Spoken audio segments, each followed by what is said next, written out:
कहानी यानी कि जो कहने और सुनने में अच्छी लगे, कानों में रस घोल दे, मन के तारों को झंकृत कर दे। तभी तो जमाने से दादी नानी कहानियां सुनाया करती थी। हम भी जाने अनजाने कहानियां ही तो कहते हैं, सुनते हैं, बुनते हैं। महान कथाकार मुंशी प्रेमचंद कहते हैं कि कहानी ध्रुपद की वो तान है जिसमें गायक महफिल शुरू होते ही अपनी संपूर्ण प्रतिभा दिखा देता है। एक क्षण में चित्त को इतने माधुर्य से परिपूर्ण कर देता है जितना रात भर गाना सुनने से नहीं हो सकता। तो हम आपके लिए लेकर आए हैं ध्रुपद की ऐसी ही तान, आपके दिल के करीब, द गुड नाइट टेल्स। दिन भर की उधेड़ बुन को रखिए एक तरफ और मन की शांति के लिए इन छोटी छोटी कहानियों से लगाइए प्रीत। नमस्कार, मैं हूं विश्वजीत। आखिर राजा जनक ने कैसा सपना देखा कि उनकी नींद ही उड़ गई? फिर अष्टावक्र ने क्या दिया जवाब जो बन गया अष्टावक्र गीता? जानना चाहते हैं तो सुनिए ये कहानी काफी पुरानी है। प्राचीन युग में भारत में जनक नाम के एक मशहूर राजा हुए थे। ये उन्हीं की कहानी है।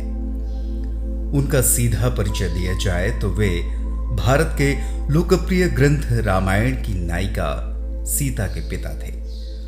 वे शुरू से धर्म के बहुत बड़े खोजी थे, सो दिन भर दरबार में धर्म चर्चा आयोजित किया करते थे। एक रात उन्होंने बड़ा ही विचित्र सपना देखा। उन्होंने देखा कि एक शक्तिशाली राजा ने उनके राज्य पर हमला कर दिया और पूरा राज्य तहस नहस कर दिया। यहां तक कि उन्हें जान बचाने के लिए दूर जंगलों में भाग जाना पड़ा। अब अकेली जान, घना जंगल, युद्ध और भाग दौड़ की थकान, हार की मायूसी और उस पर भूख। अब इस घने जंगल में मिले तो क्या मिले। कई दिन इस तरह बिताने के बाद एक दिन उनके हाल पे तरस खाकर एक राहगीर ने उन्हें एक रोटी दी। अभी वे एक पेड़ के नीचे बैठकर रोटी खाने को ही थे कि एक विशाल कौवा झपट्टा मारकर रोटी ले उड़ा। यह देख जनक चीख पड़े और चीखते ही उनकी नींद खुल गई। नींद उड़ते ही उन्होंने अपने को अपने ही राजमहल के बिस्तर पर पसीने से लथपथ पाया। यह देख जनक विचार शून्य हो गए। चूंकि वे धार्मिक चिंतन के व्यक्ति थे, सो उनके सोच की सुई यहां पर अटक गई कि सपना देख रहा था।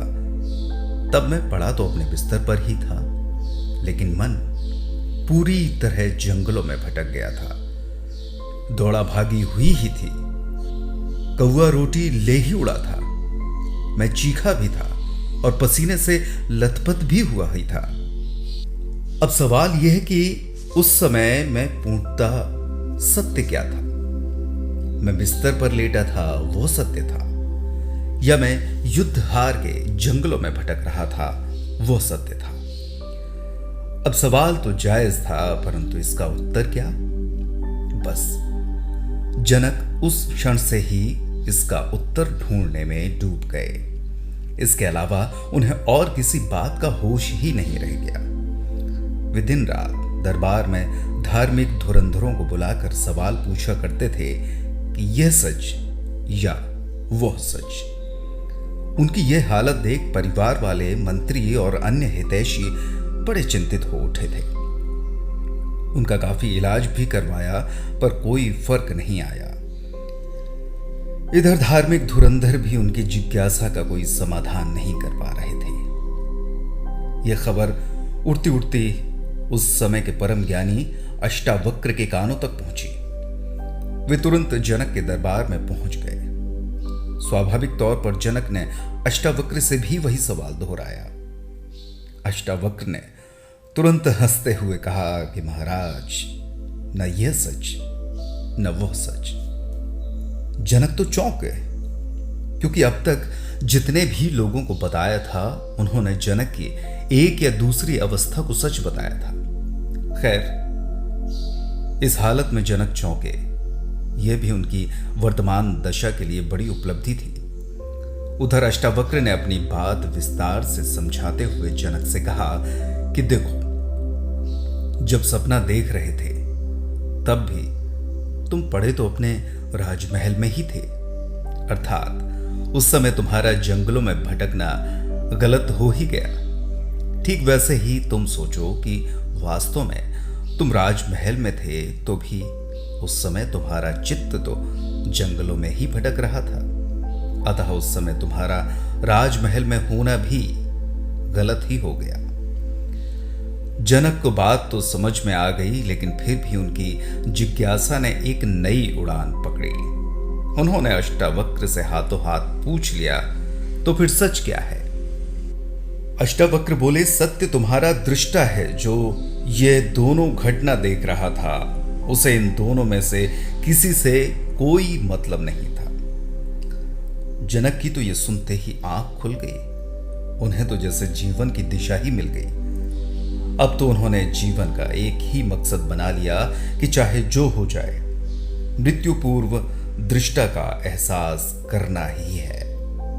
खैर, बाद में अष्टावक्र ने एक गुरु की तरह जनक को उनके दृष्टा में स्थित भी किया, और यह बातचीत अष्टावक्र गीता के नाम से बहुत मशहूर भी है।